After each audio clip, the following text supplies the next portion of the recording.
جی استاد جی، میرا آپ سے سوال یہ تھا کہ میں نے آپ کا بیان سنا تھا تو آپ نے یہ فرمایا تھا کہ اگر عورت کے ساتھ رسمی طور پر ہاتھ ملا لیا جائے تو اس پہ کوئی مذائقہ نہیں ہے،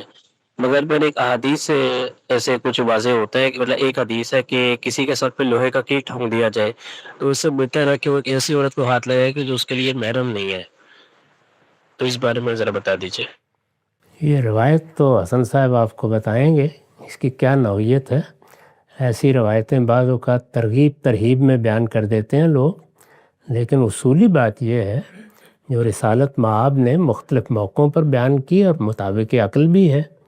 اور وہ یہ ہے کہ شہوت کے ساتھ کسی عورت کو دیکھنا یا عورت کا مرد کو دیکھنا،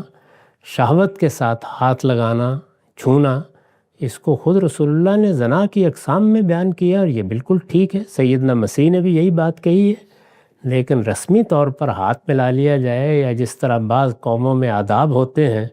ان میں کسی نے کوئی معانقہ کر لیا یا کسی کے ساتھ قریب ہو کے کھڑے ہو گئے، اس سے کچھ نہیں ہوتا اس طرح۔ جی، روایت کے اندر